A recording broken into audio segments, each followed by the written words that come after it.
The Business is sponsored by Kingston Smith Chartered Accountants.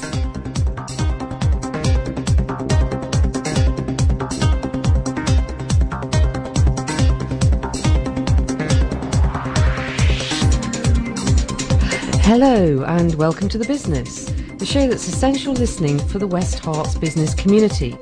Tonight it's all about Google spiders, SEO, blogging AdWords and much, much more. All you need to make your website work harder for your business, with guest comments from the inimitable June Corey of My Mustard, studio guest Tom Sherville of Distinctly Digital, and we also hear from a number of others who've had success in this area.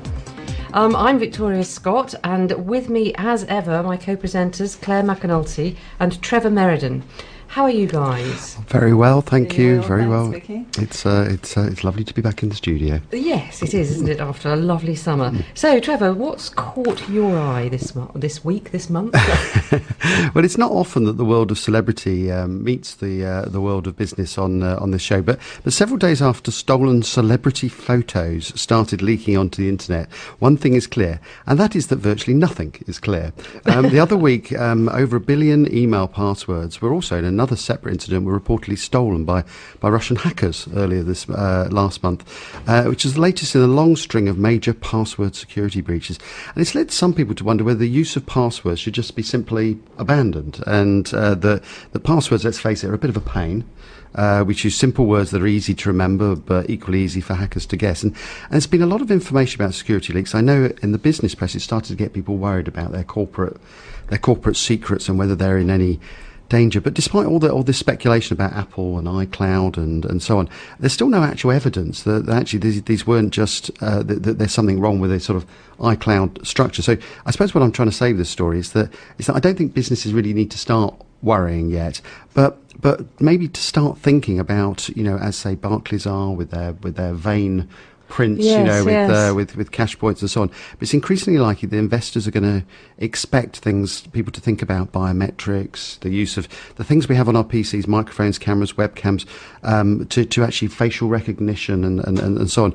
And really, I suppose the thing about all this is that things are going to get a bit more complicated, and that the good old-fashioned password might go. But actually, for business, that might mean security increases rather than decreases. Well, perhaps? yes, one would hope so. But it's also always incredibly worrying, because the more complicated, the more likely it is to go wrong, and the more impossible it is to get right. I remember it took me about 10 times trying to get my irises scanned when I was doing a lot of travelling before I could get that done, and then of course it never really took off, and it never really happened. So I don't know. I think I'm one of those dreadful people that's got sort of the same password for most things, which is appalling. Let's But pretend I don't you think haven't. I just don't think I've got enough that's worth stealing. But I might be wrong. Anyway, Claire, what's caught your eye this week? Well, the story that caught my eye, it's very much the era of the small business. But my story this week is about a couple of ways that large companies have found to keep themselves innovating and changing. The current climate, what's been called the era of digital disruption, nice phrase, does favour small companies and entrepreneurs who are able to adapt and innovate quickly. So things are a bit more difficult for larger companies. They tend to be very risk averse, they have shareholders to satisfy, and they do have more to lose generally if a venture fails. But we all know what happens in large companies who are not able to adapt quickly. They don't last very long. As they say, innovate or die. So the larger companies are having to find new ways of innovating that are different to the old. One of these new ways is what is being called open innovation, which is basically opening out the design from within a large company to the outside world. An example of this last year was when General Electric needed to reduce the weight of a bracket for one of its jet engines. Instead of getting their internal research and development team on the case, they held a worldwide design competition, and the result was that a young student from Indonesia came up with a way of reducing the weight by 84%. Crikey. And this was done in a fraction of the time it would have taken them internally to do it.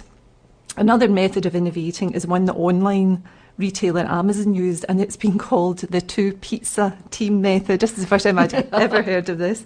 According to Ian Massingham, who deals with the technical aspect of Amazon's web services, keeping a team small enough that it's able to be fed by two large pizzas, giving them autonomy and direct access to customers encourages risk-taking and innovation. As Amazon Web Services has launched 280 new services and features this year, he may well be right. So, what do you fancy? Open innovation, the two-pizza team method? What do you think? I fancy a pizza. I think. I did like the sound of that. It is remarkable that some companies, there's a lot of rubbish sort of talked about, with big companies, and a lot of terms thrown in about agility and innovative sort of action and so on. But I think I do like this idea of the two-pizza test. I know that Vodafone, as a business, now it's a huge sort of a business and is very sort of corporate, but when it was younger, it tried to just keep a lot of that innovative spirit, because they had about 50 different buildings around Newbury in Berkshire, because they had exactly this. It wasn't exactly the pizza test, but it was very similar. They didn't want any one bit to be sort of growing. Eventually it just became a bit too unwieldy in that sense, so they've now gone to the other extreme. But I think there's a lot in this. I'm not sure about the two pizza concept, but the autonomy thing and the contact with customers and all of those points, they just ring so true, don't they? We know that we're in a customer-driven world. We know that autonomy works in terms of management. So there seems to be a lot of sense. So let's move on with the show. Now, we know that the internet has revolutionised the opportunities for small business and all business in that matter. Small businesses can now really present their goods and services to a much wider range of customers. But essentially, the whole world is now open to them. It's really easy to get a website up and running these days, but it's not always so easy to get customers and to drive those customers into some form of action. So what we want you to do is stick with us for the rest of the show. If you want to have a better understanding of Google spiders, how algorithms work, where SEO fits in, etc., etc. And we want to hear your views on internet marketing. So do get in touch. Do get in contact with us on the studio number, which is 01727 839 926. Tweet us at RV The Business, or email thebusiness@radioverulam.com. And we're going to just have a short break, and we will be back with all of this stuff about developing your website after these jingles.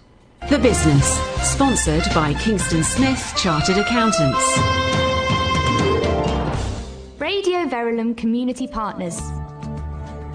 Verulam Writers' Circle provides support, critique and fellowship to writers at all stages in their careers, with fortnightly meetings on Wednesdays at St Michael's Church Hall, St Albans, and on alternate weeks, less formally, at a local pub.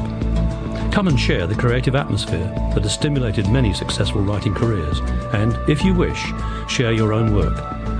We also hold workshops, speaker meetings, open mic events, and the highly regarded Get Writing Annual Literary Conference. For more information, please visit our website at verulamwriterscircle.org.uk. For more on Radio Verulam Community Partners, go to radioverulam.com/community partners. Radio Verulam Community Partners. Dagnall Street Baptist Church has a welcoming, friendly atmosphere and can be found in the city centre.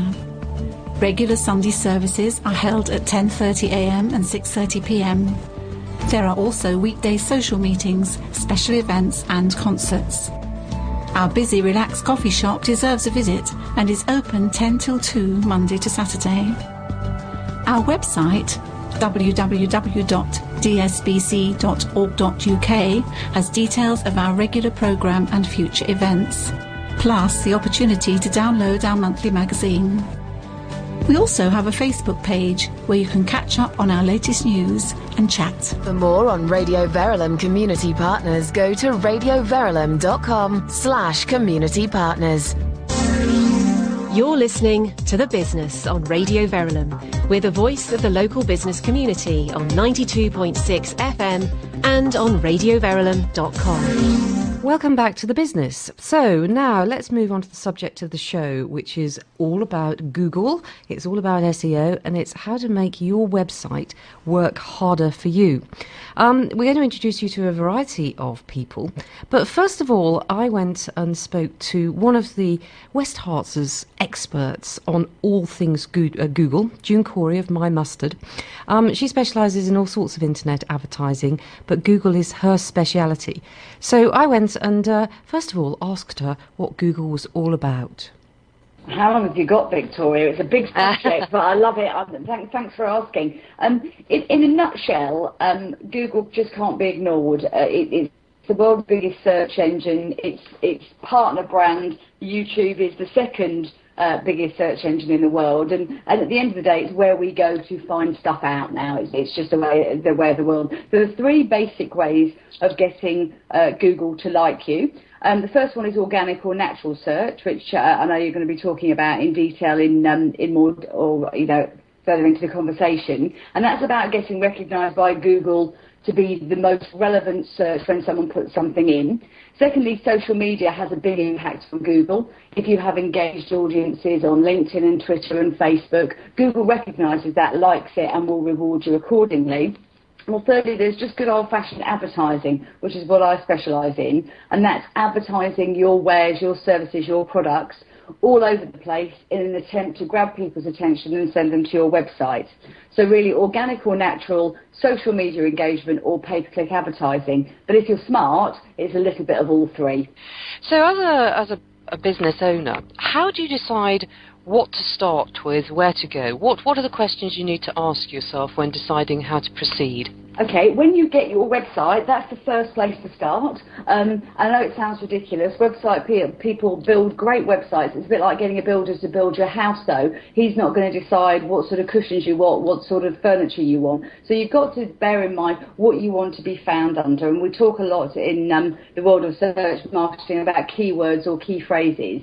If I want to be found for online marketing agency, I need to make sure that those words are at least in my website. Not everywhere, not chucked in there, but really have a very clear understanding of what I want to be found for. Most of the last 8 years of my career I've spent with people that said, when I type in X, I'm not even found, and that's the biggest thing to overcome to start with. Decide what you want to be found under, and then make sure that your website is fit for purpose as a starting point. There's something called the Google Keyword Tool, which is a good indicator. It's a free service from Google, so that's a good place to start. Secondly, tracking is absolutely important. Again, a conversation I have with people is, how many times do people come to your website? Oh, I don't know, loads. Or, I don't know, not many. Again, there's a tiny bit of code that you can put in your website called Google Analytics, and it's absolutely essential. I would suggest nobody does anything, doesn't spend a penny or a minute on online advertising or marketing without having Google Analytics in their site. It just says what's happening. It doesn't matter what you think, it only matters what you know. And the beauty of it is that most people have hundreds of people visiting their website. The downside is that they don't do anything. I'd much rather work with somebody that's got 100 people visiting their website with 5 conversions than 10,000 people that are just looking and moving on. So making sure that you're found under what you want to be found for, making sure that you have tracking in place is absolutely essential.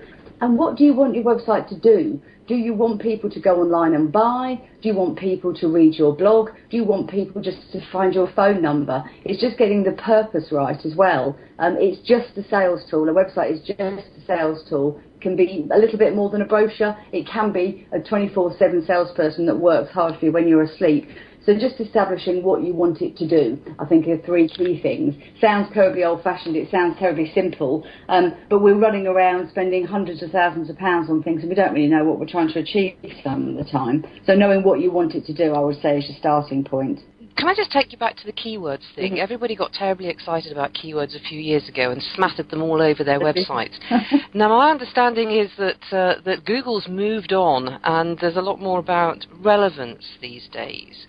And you've got lots of phrases for long-tailed keywords, so they're phrases as opposed to just words. Can you tell us a little bit about that side of the way that Google's developed? Absolutely, yeah. There were two things in the back of most websites. This is the simplified version for people like me. In the back of most websites, there's something called a meta title, a meta description, and meta keywords. Meta meaning hidden. So it's what you would stuff, and I use the term advisedly, stuff in the back of the website in the vain attempt that Google search engine spiders would come and find you. So I could put pretty much anything in the back of the website in an attempt to try and entice them to come and see me. And Google caught on to this fairly quickly. They're a pretty sophisticated bunch over there in California. So in about 2005, 2006, they stopped taking quite so much, putting quite so much importance on the keywords stuffed in the back, and saw what was put in the front, i.e. what you and I were seeing, what the users were seeing. So if you had Hertfordshire's finest accountants on every page of your website, when someone puts in finest accountants, Google will go, okay, fair enough, yes, that's what it's saying to its users. And the fact that you had it stuffed in the back was almost not completely unnecessary, but it certainly wasn't as important. What's important is the page title and the page description. They're still important. And again, I sound a little geeky. It's very straightforward when you look at your website. The easiest thing to do is see what your website looks like on Google, on the Google listings, and you will see in a very straightforward manner that the first thing that you will see where it's got your name, it sometimes says homepage. That's your page title. And then you've got two lines underneath, and that's your page description. Most people didn't write them specifically for their website. So Google grabbed something and shoved it in there, and you're missing a major opportunity, A, to turn on the search engine spiders, and B, to turn on users like you and I, because that's what we first see when we've got that split-second decision whether or not to click and go from there. So keywords, key phrases are absolutely, if you'll pardon the pun, are absolutely key, but nailing them and making sure that they are just A, relevant, and B, everywhere where you go. For example, if you are Hertfordshire's finest accountants, you need to have that on your Twitter profile. You need to have that on your LinkedIn profile. You need to have that on your Facebook profile. And just so when someone searches on Google for that key phrase, Google's going to go, I've seen that somewhere, I know where that is, and it's going to keep taking you back. But it has to be a consistent message and not stuffed in for the sake of it. You have to be able to back it up with very, very strong content. So it sort of comes back to something we talk about quite a lot in marketing these days, the fact that the more touch points that you have that are saying the same thing, the better. And can I just talk about niches? You know, I love a niche myself. But this, presumably, the tighter that you can nail what it is that you're offering, the better. And my guess is equally it makes it easier to buy those keywords or to pitch for them. Is that right? You're absolutely right. When I first started the business, I thought online marketing agency, Hertfordshire, that sounds good. There were hundreds of them that fitted that description. But I was turned on by the fact that there was 3,000 people looking. I thought, I need that. So it took me about a year to get that out of it. And actually, I wanted to be found under Google AdWords St Albans. Only 30 people were searching a month for that. 30 people, Victoria. I was thrilled. I would have settled for half of those, a third of those. So absolutely making it niche. So when we sit down with our clients and look at a long list, the ones with the big numbers are often the ones we get rid of to start with. People don't just buy shoes. They don't just buy women's. They don't just buy red women's shoes. They don't just buy red women's shoes with a 2-inch heel. We're really very specific. We're very sophisticated as users nowadays. We know exactly what we're looking for. And if you can nail it, and this is why people like Amazon do very well organically. So if I search for the name of a book, it's going to come up with the name of the book and that author, and it's going to say the word book. So you're absolutely right. It's good to love a niche. And I think quite a lot of the social media advertising options have given you an opportunity. You can choose people on Facebook that are females between 25 and 35 that are parents of children 0 to 4. Now that's a niche. You can then add to the fact that they are married, that they are, they like Mulberry handbags. Now you're really carving down into some really key information. LinkedIn, you can choose people that are in HR, in the oil and gas industry, that work in London. You really, really can target it. And again, I think it's not all about numbers. It's absolutely not a numbers game. It's about pockets of people that are more likely to engage, buy your products and services, finding them and then marketing to them. It seems it's something that I cover with my clients as well. You know, a lot of us are very small businesses, and actually it's finding those 10 or 15 clients as opposed to the 300 that you couldn't deal with anyway. That's really important. So you talked about very sophisticated audiences and very sophisticated search words and phrases. What about the sophistication of knowing that those things that come up at the top are ads? Do people have a problem with the fact they're ads, or are people still seeing them and clicking and being happy with the fact that, you know, Google have found what it is that they're looking for? There's a variety of different stats, and bear in mind this is how Google makes its 33 billions, but I'll trust what they say to an extent. They say that only 20% of people in the UK ever click on an ad. 20%. So 80% of people either know it's an ad and don't like it, don't know it's an ad and don't like it, or just plain don't like it. So you're only talking about, from a Google AdWords perspective, you're only talking about 20% of people ever clicking. Most men I've ever met in business say, I never click on them, I know it's an ad. Most women will say, well, if it's relevant, I'll click on it. It's all about the messaging. You're probably the same as me. I've looked occasionally for, if I look in property in Barnet, an advert for eBay comes up. You and I both know that's a poor ad. There's not going to be a house on eBay. And like most things in marketing, it's been done well and it's been done badly, and that's affected how we perceive it. There was a recent case in America where they put a Google AdWords campaign up and it said, do not click on this, it downloads a virus, and 100,000 people clicked on it in 24 hours. So there's really no legislating for how people behave. The truth of the matter is that if I put size 6, bright red, Mary Jane Doc Martens, and an advert comes up with that in the headline, and it takes me to a site, guess what, with exactly that, I'm engaged, I'm on their site, I'm relevant. If I then get sent to, whether it's an organic listing or a paid for listing, if I then go to a page and it's got Mary Jane but they're not Doc Martens, or it's got Doc Martens and they're not red, or I've got both and it's not size 6, my response at a really atavistic level is really negative. So you know what, I'm going to hit that back button and I'm gone. So it's really about, like anything in marketing, Victoria, as you know, it's got to be right. It's not going to be slapdash. The beauty of online advertising, it can be very carved out. It can be very clever. It can be very sophisticated. The inimitable June Corey, she really does know her stuff. Well, I'm delighted to say that we've been joined in the studio by Tom Shervill of Distinctly Digital. Now, you know June quite well, don't you, Tom? Yes, certainly do. So, welcome. What did you think of what June had to say? Anything you'd like to contradict, or is it you're not feeling that brave this evening? No. As always, June made a lot of very good points there. Very interesting point about matching the content of your webpage to the content that the users are looking for. If there's a discrepancy there, then users will leave and your marketing efforts will be wasted. Absolutely. And what about this sort of concept about 15 clients are more important than 1,500 clients? Yeah, I agree with it completely. It's very important to focus on exactly who you want to attract to your website and not to be excited by the huge numbers that are out there, and to focus on the small, more relevant numbers. And by getting those to your website, they will convert at a much better rate than a general term. Great stuff. So I'm going to hand you over to Clare now, who's going to find out more about SEO and all that stuff. So, Tom, first of all, do you want to tell us just a little bit about your company and what you do? Yeah, of course. So I run a search marketing agency called Distinctly Digital. We're based in Rickmansworth, and we are search engine optimization specialists. So all we do all day long is help businesses get high up the rankings and to increase the amount of revenue they generate from their website. And I think Vicky mentioned this earlier, but this concept of keywords. So most of us that have a website, we've heard this, use as many keywords as you can. Now, is that still relevant, do you think, to Google? Or we all know that Google's algorithm changes all the time. How important now would you say that keywords are?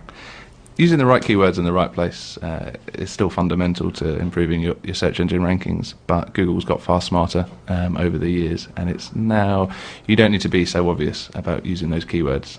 We've all been on websites where the copy doesn't read very well, and there are keywords just for keywords' sake. And Google is now far more concerned about what a user thinks of the website, as opposed to just what its search engine spiders think of the website.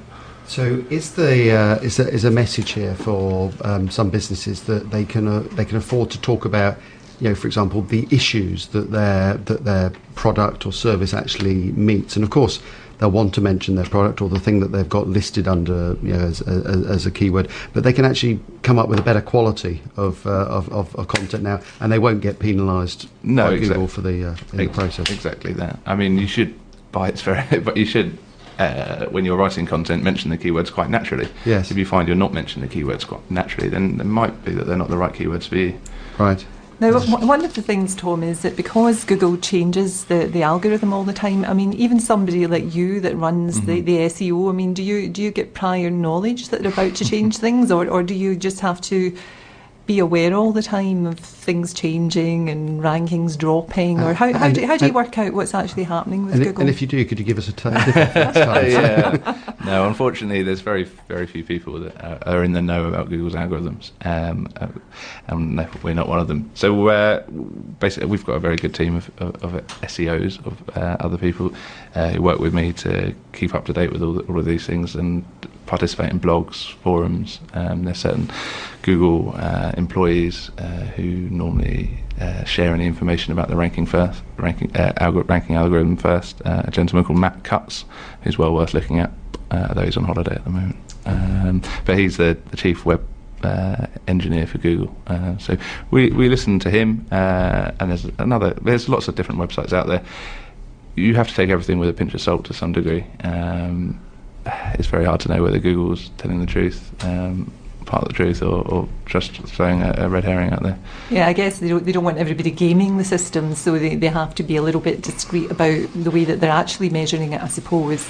But it does make your life a little bit difficult, does it not? Yeah, it does at times. Ultimately, Google want to display very good websites at the top of rankings, and that's what webmasters want as well. So there's a school of thought that says Google should be a bit clearer about what they want for websites to actually to do with their websites to move up the ranking. So talk to us a little bit about links, because we all hear about this thing about how we all need links into our websites. And I think maybe a year or two ago the idea would be to get maybe yourself onto directories or somehow get these links. Now, is that still important? And what type of links should you be looking out for? Yeah, links are very important and are a very large part of high ranking positions.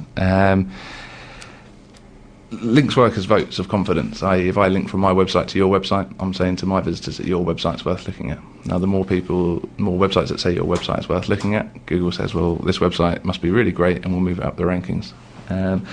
There's lots of different ways of getting links. We have a lot of success with writing and producing very, very good content which answers queries, questions that people have online, and then promoting it out to relevant. Would that be you going on to somebody else's blog and asking a question and getting them then to link back to your website? How would you do that?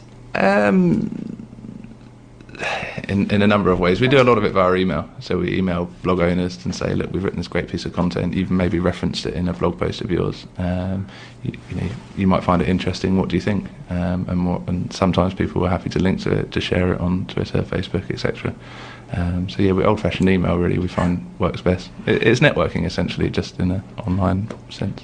Now, this sounds quite a lot of work, Tom, and I'm just wondering, because a lot of us run our own websites, if you like, and this sounds quite a lot of work to try and stay abreast of what's happening with Google and all the rest of it. I mean, do you think the way things have gone now, you actually do need most businesses of any size should really have an SEO company looking after them, or do you think people can manage the SEO themselves?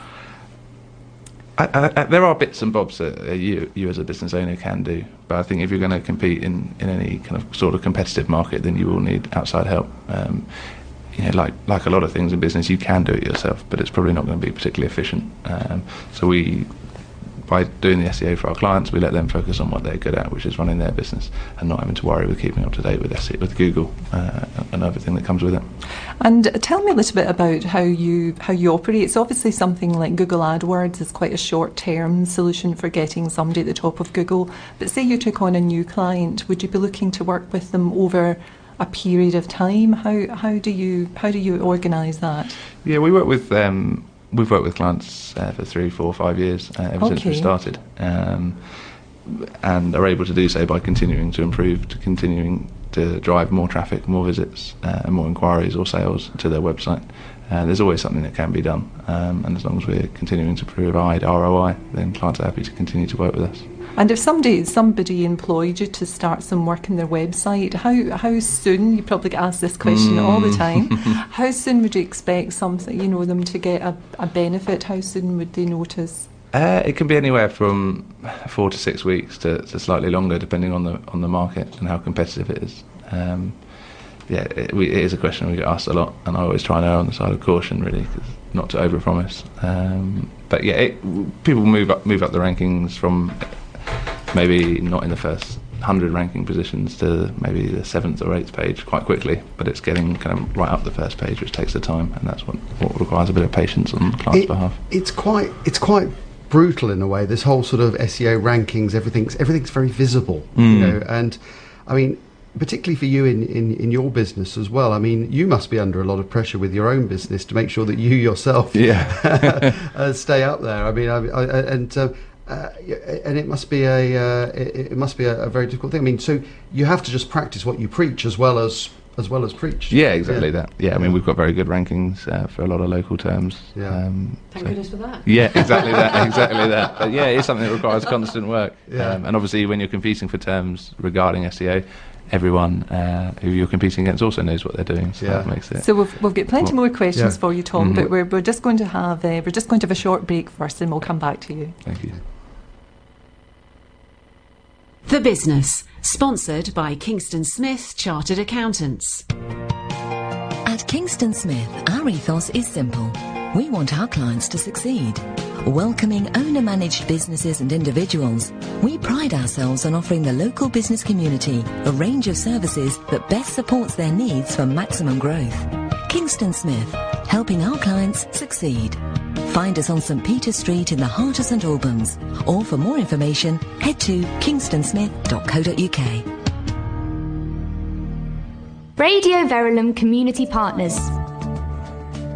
This year is the inaugural St Albans Literary Festival, a celebration of literature in all forms, from journalism and blogging to chick lit and crime fiction. The event, which runs at locations across the city centre from November the 6th to the 9th, is being presented by the Hearts Advertiser with support from key local businesses, including the Book Midwife. To volunteer your services for this non-profit making event, please contact danny.smith at stalbansliteraryfestival.co.uk. For more information, visit our website, stalbansliteraryfestival.co.uk. For more on Radio Verulam Community Partners, go to radioverulam.com/community partners. If you want to get in touch with the business on Radio Verulam, phone us on 01727 839 926 or email thebusiness@radioverulam.com. Welcome back to the business. It's just gone past the hour. We're doing our special here on Google Spiders, SEO, blogging AdWords, and the like. Now, let's hear how Tom and Distinctly Digital's approach has worked for one client. Clare McAnulty went and interviewed Victor of Skyline Offices earlier in the week, and she began by asking him to tell her a little bit about his business. The name of our business is Skyline Offices. What we do is we're an agency that deals with flexible term, fully furnished offices in central London. Mostly we deal with startups and SMEs, people coming to us saying, Victor, we're looking for an office for 5 people, we're a startup, we're not entirely sure what direction business is going to go in, so maybe we'd like to start up for 5 months, 6 months, and see how things go from there. And is your business completely online? 100% of our business is is based on the internet. We have an office in central London. We're not based somewhere where there's a lot of footfall. So a lot of our business is based on clients or tenants looking on the internet, searching for office space.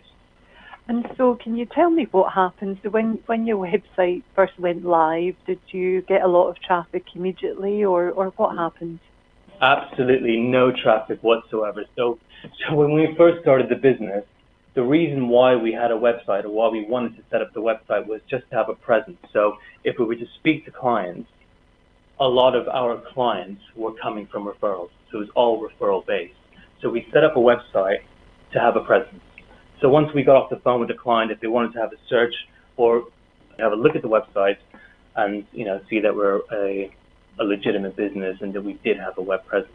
But no, there was no traffic whatsoever during the first few months of the business going live. And you're saying that you almost had it almost like what they would call, I suppose, a brochure site to begin with. But when did you become aware that you might need a bit of help, you might need some SEO help? Basically, when we realized that a majority, and when I say majority, I'd probably say 99% of our business was coming from referrals, whether it was from people that we may have worked with in the past, or commercial agents passing us leads or referrals of clients that they couldn't help. Well, it's nice to have these streams of business, but what happens when they stop sending you referrals? What happens when they stop sending you leads? So we need to make sure that we have our own presence and that we have our own traffic of potential clients coming into the website. So at that point, it was important to make sure that when that dried out, that we still had a foothold within the industry.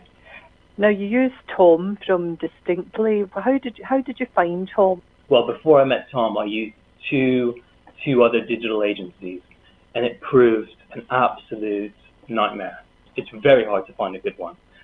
So I had two nightmares with these two companies, and I was speaking to a lady actually that was helping me with some branding and marketing help, and I asked her, I said, who do you use for your SEO, for your search engine optimization? She said, I know this really good guy, Tom from Distinctly. And she described what Tom had done for them, what Distinctly was doing for them. I got on the phone to Tom immediately.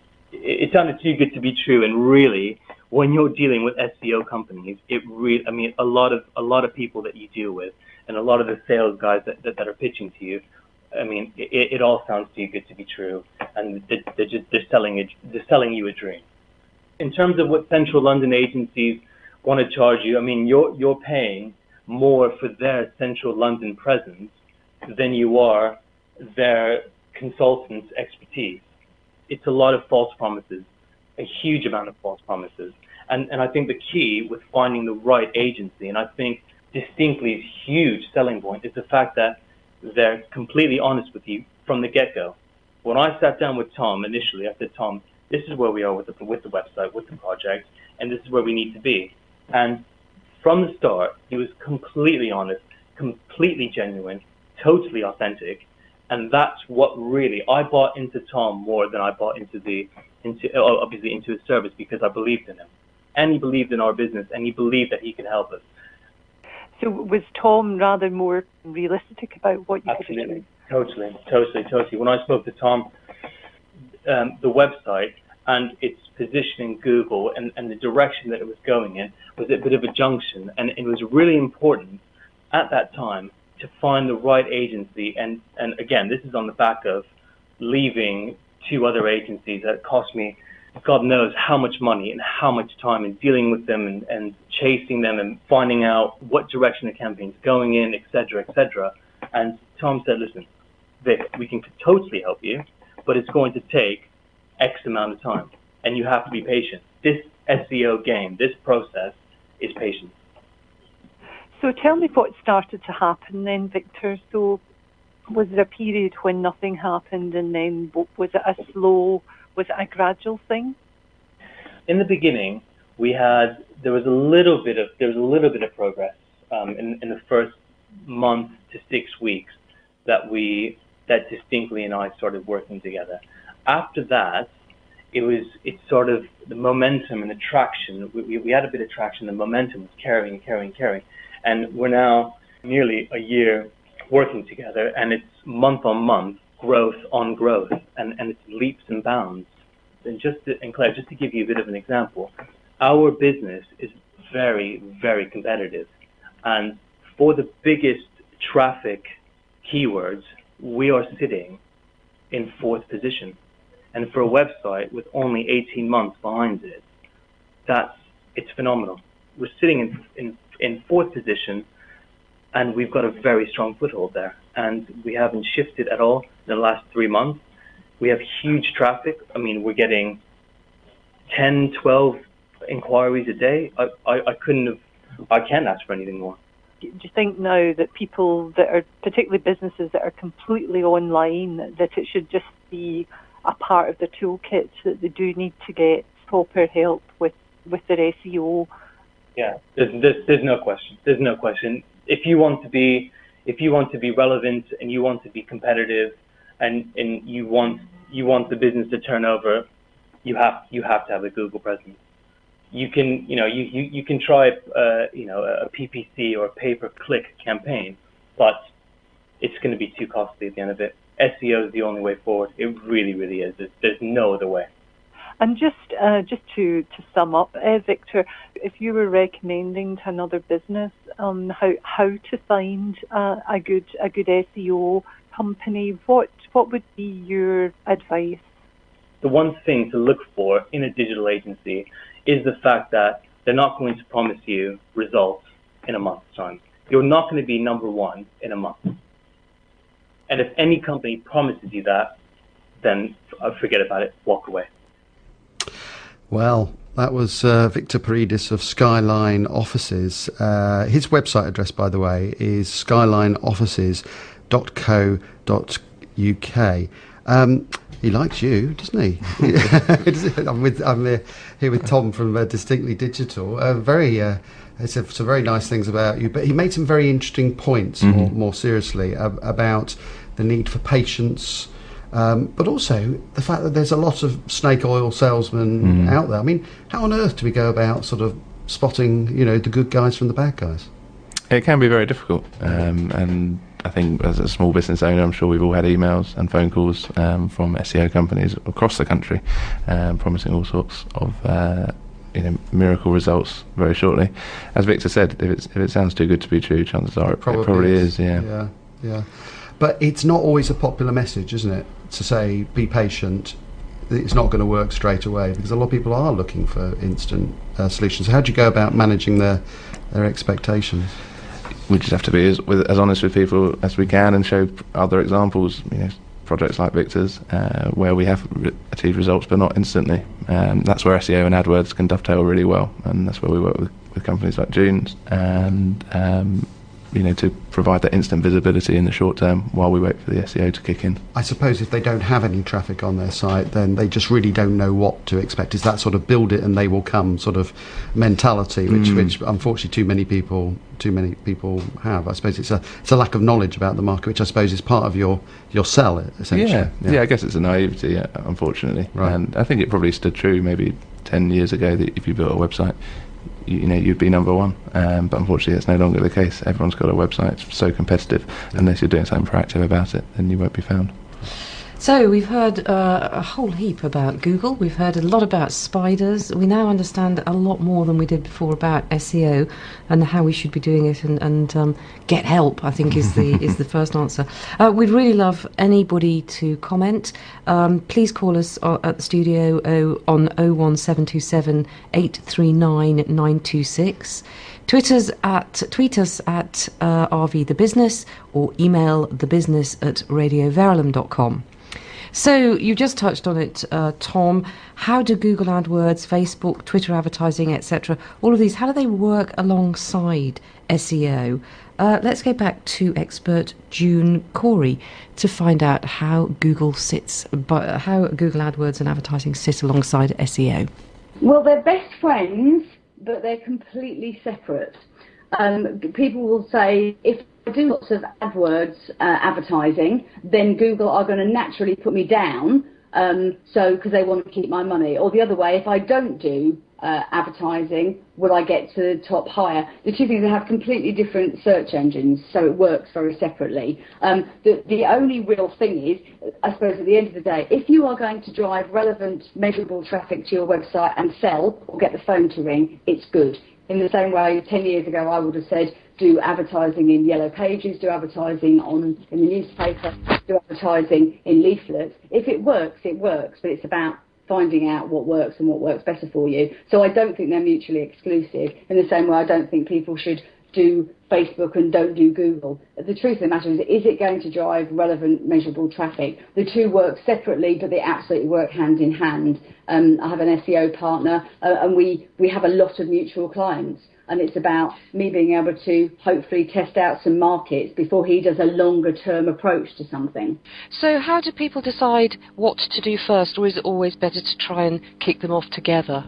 Clearly I'm a little biased, but I'm only biased because you can switch Google on and off very quickly, and you can't with SEO. The whole point about SEO is that it's a it's a long game, but once you're number one on Google, or it's not really even about being number one, once you're in the right place on Google to get decent conversions, then it's going to work hopefully for quite some time. It's about a combination. What I would say is, Google AdWords is a very good testing mechanism. You don't have to spend a fortune. You don't have to commit for a long period of time. You can choose 5 or 6 keywords, for example, test it for 1 month within a 10-mile radius of your shop, then look at the data and go from there. And nothing ventured, nothing gained. With SEO, there are sometimes changes that are necessary to the site to make it a really robust strategy. That takes time, that takes effort, but longer term, you will get a decent ROI. So it's a bit of balance. I'm sorry that sounds like a yes-no answer, Victoria, but a little bit of both. But have the conversation. Tom and I go out together a lot and talk to people about this is what this is going to do, this is what that's going to do, and hopefully both will result in the conversion you're looking for. Well, that's brilliant. Once again, wise words from June Corey of My Mustard. Thank you ever so much, June. Thank you. So, Tom, June there talking about using AdWords. Now, I don't actually quite understand that. Can you explain what June means? So she means using AdWords to find out keywords, and then how do you use them? So the great thing about AdWords is you can test things out. You can be very broad with the number of keywords that you target at first, and then work out which of those keywords is attracting search volume, i.e. giving you traffic, and which of those keywords is driving conversions for you. Once you have that data and you know exactly which keywords are going to be most profitable for you, then you can move them across to an SEO campaign and then spend the time on getting ranked.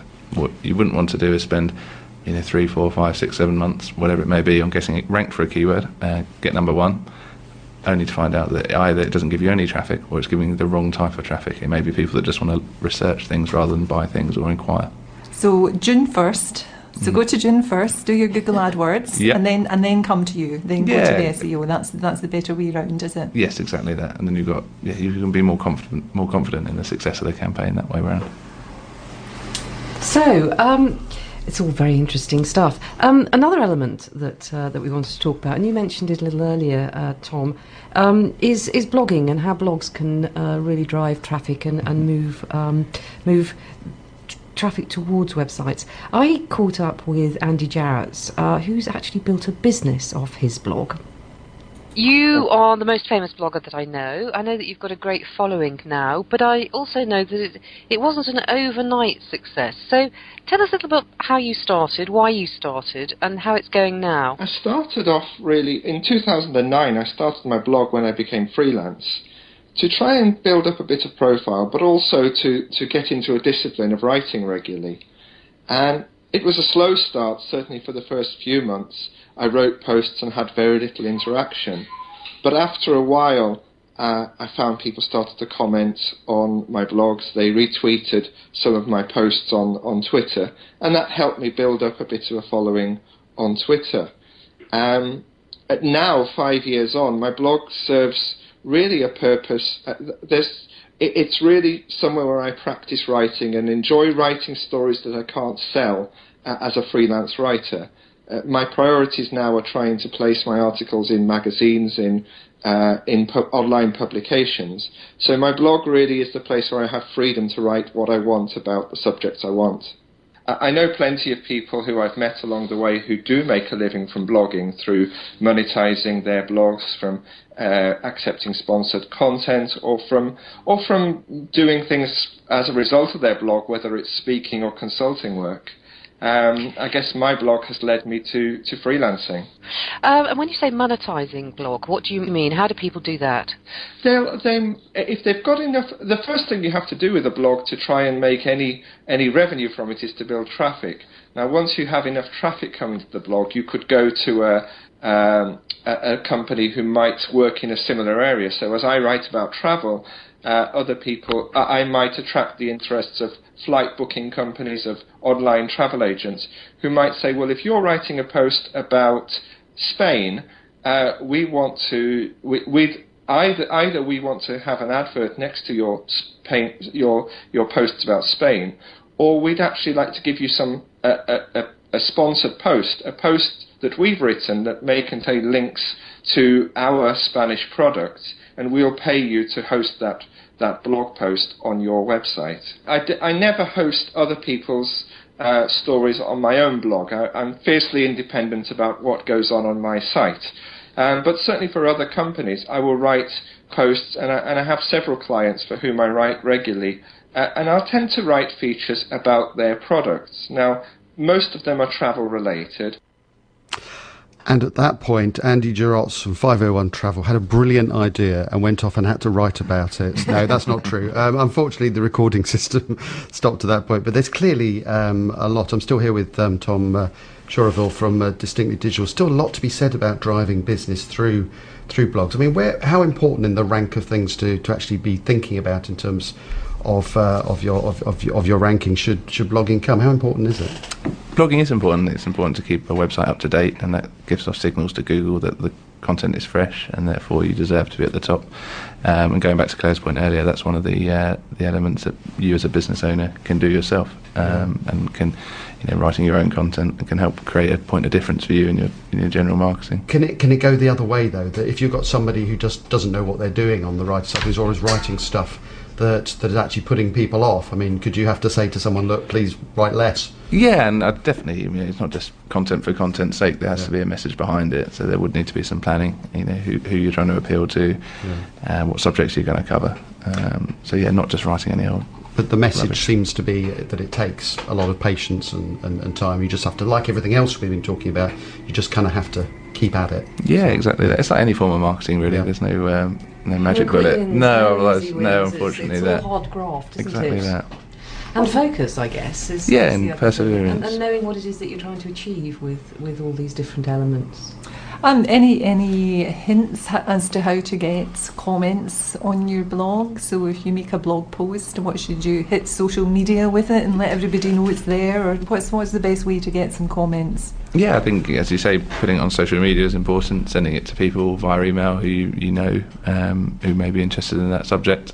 Something I'd encourage to keep a list of people who have interacted with your blog in the past, and therefore give them a personalised message about new and updated content, and then build upon that. Okay.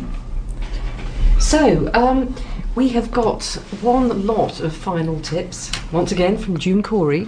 Can't keep her off the station. We've learnt loads and loads of things, but what I actually went to ask June to finally come up with was her few top tips for when you're starting to get your website marketing going. First thing to do is only do one thing and get it right before you move on to the next thing. I've seen people that say, right, I'm going to do LinkedIn, I'm going to do Facebook, I'm going to do Twitter, and you know what, they haven't got a clue. In the nicest possible way, in the same way, cutting hair is really easy, only if you cut hair for a living.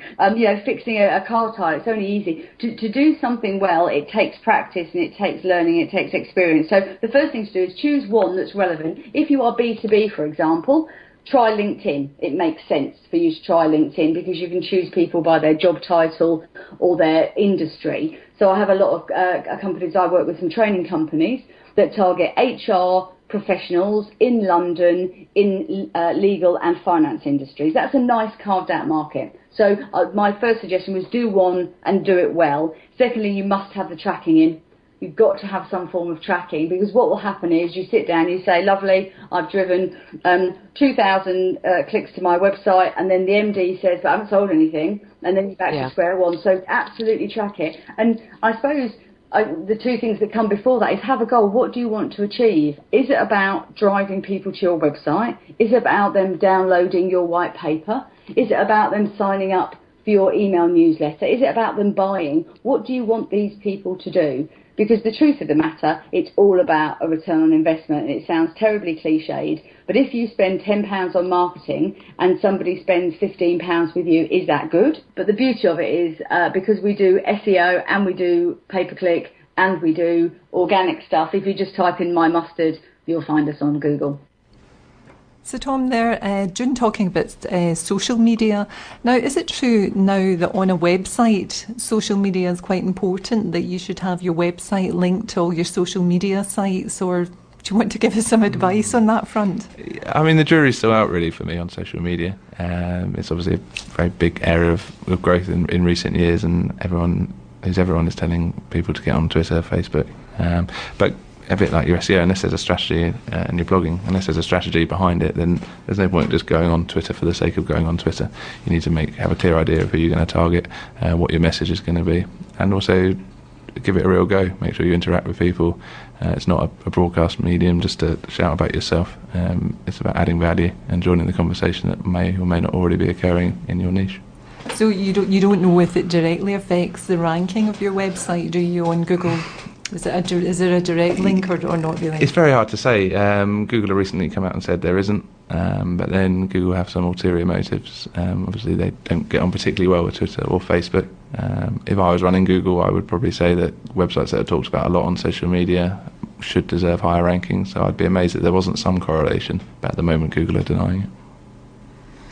I think that it's got to be an opportunity to actually, as you say, have conversations. With people that might be interested in your brand. It's about being able to, as you said, pick the routes that are going to work for you. Make sure that you're not talking about stuff that's irrelevant to the audiences, and sort of almost keep the pub and the sort of kid chat away from business if you're using it for business. And I think people do get a bit muddled. So 1 minute they're talking about getting drunk, and the next minute they're trying to be serious about business, and it just sort of isn't ever going to work. But that's about strategy, isn't it? Exactly that. I think that can be particularly hard for small business owners that maybe manage their own Twitter feed from their phones and things like that, and what seems like a good idea down the pub may not be such a good idea on Monday morning. There ought to be an app. I think there is an app, isn't there, that can stop you actually doing that sort of thing. We've learnt so much tonight. Claire, what do you think is the highlight for you of this evening's discussion? No, I mean, I like most of us have a website. So like everybody that has a website, you always want you suspect that there's one thing that you're not doing, and if you just find out what it is, suddenly your website will be at the top of Google. But unfortunately, Tom, you've confirmed that you actually have to put a bit of work into it. I'm afraid so. So, but no, I just find it all I find it interesting, because obviously we all want to try and get our websites further up Google. And Trevor? I would say that in the spirit of June Corey, when she said do one thing and do it well in the comments just now, that you have to be very focused on particular actions, make sure you do them well.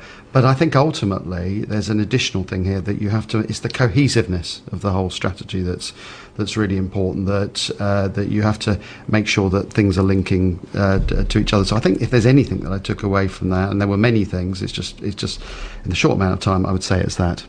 Yeah, so it's I mean, so much that's new about all of this sort of stuff, and so much to learn, and so much to continually learn. I guess you're going to be learning, all the time as well, Tom. I think for me, the thing that's really important is that sort of return on investment concept, that actually understand what your website is you're trying to do. Are you trying to get clients from it? Are you trying to actually get conversions? And if you are wanting to get conversions, then 15 conversions is going to be a whole heap better than 1,000 hits.